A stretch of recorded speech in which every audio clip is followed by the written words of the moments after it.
কঠিন প্রশ্ন করো না। না না কঠিন না, দুজনেরই সংসার আছে। কঠিন না, মন থেকে শুধু। তাহলে অন্য কোনো ছেলের নাম যুক্ত করছে কি? আরে 10 বছর এখন দেব পাল্টায়নি। হ্যাঁ বলো, কিছু বলছিলে তুমি। আমি প্রশ্নে যাই। প্লিজ প্লিজ, কঠিন প্রশ্ন করো না। না না কঠিন না, দুজনেরই সংসার আছে। কঠিন না, মন থেকে শুধু। না দেবদা, আমি শুনছিলাম তুমি বলছিলে যে এতদিন পর দেখা হচ্ছে, দেখা হলে কি কথা বলবো, তো দেখা হলো, কি কথা বললে প্রথমে? হ্যাঁ, শুভশ্রীকে। সত্যি কথাটা বলবো না অ্যাক্টিং করবো? না না সত্যি বলো, সত্যি বলবে তো?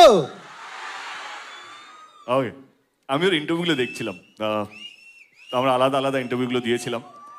তো আমি ইন্টারভিউগুলো দেখে মনে হলো কি এত গম্ভীর হয়ে যাচ্ছে কেন যখনই দেব নাম আসছে, ধূমকেতু নাম আসছে।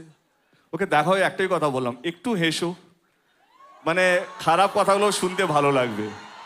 আমি জাস্ট হাসিটা মিস করলাম, বাকি তুমি কি বলেছো আমার কোনো ইয়ে নেই, বাট একটু হেসে কথা বললেও খারাপ কথাগুলো শুনতে ভালো লাগবে, তাই তো বলেছি। তুমি কি বলেছো? ক্যান আই জয়েন, মানে এই আনসারটাতে আমি জয়েন করতে পারি? হ্যাঁ হ্যাঁ। সো এটা সবাই বলবে, শুভশ্রী মানে তার সাথে, শুভশ্রী মানে তার সাথে। আমি সব শুভশ্রী সময় তার সাথে কি হাসি, হাসি হাসি। বললো। আমি ভালো অন্য কোনো ছেলের নাম যুক্ত করছে কি। আরে না না, কেটে গে, কাম অন यार। হ্যাঁ, সো আরে 10 বছর এখন দেব পাল্টায়নি। হ্যাঁ বলো, কিছু বলছিলে তুমি। তো আমাকে খুব কম মানুষই দেখেছে যে না হাসতে, সো আমি হাসছিলাম, বোধহয় তুমি দেখতে পাওনি।